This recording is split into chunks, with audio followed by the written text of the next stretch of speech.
Hello mga momshi! Magandang araw! To the Father,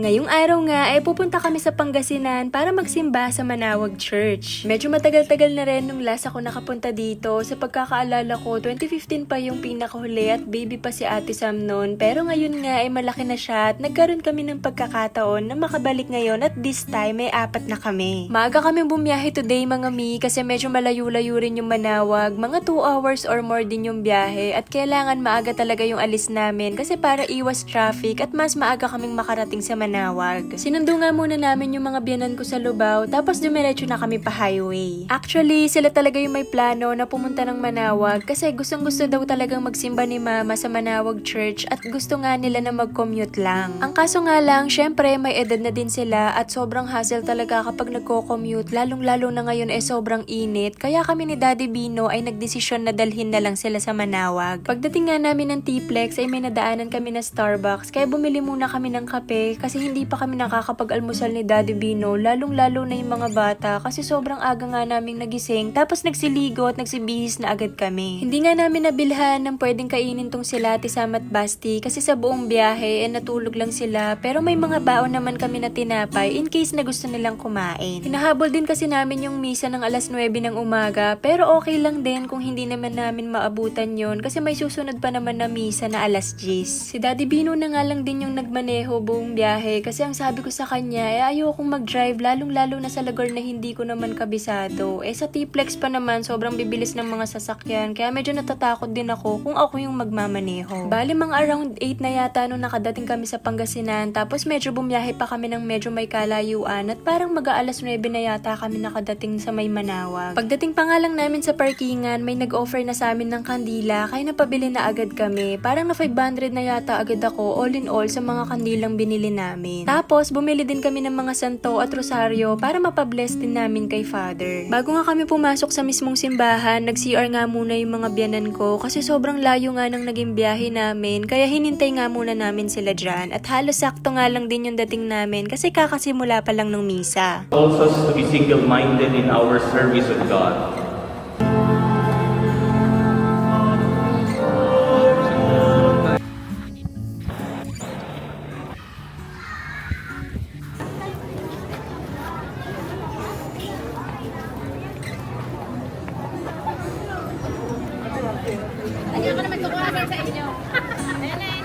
Pagkatapos ng misa, medyo wala na nga sa mood si Ate Sam at nagre-reklamo na nga din siya na masakit na daw yung tiyan niya at nagugutom na nga daw siya kaya naglakad-lakad muna kami sa paligid para maghanap ng makakainan at buti na lang nakita namin tong Jollibee. Kumain at nagpahinga nga lang muna kami pagkatapos nung okay na nga lahat, bumalik kami agad sa simbahan at kailangan pa kasi naming sindihan yung mga kandila na binili namin kanina.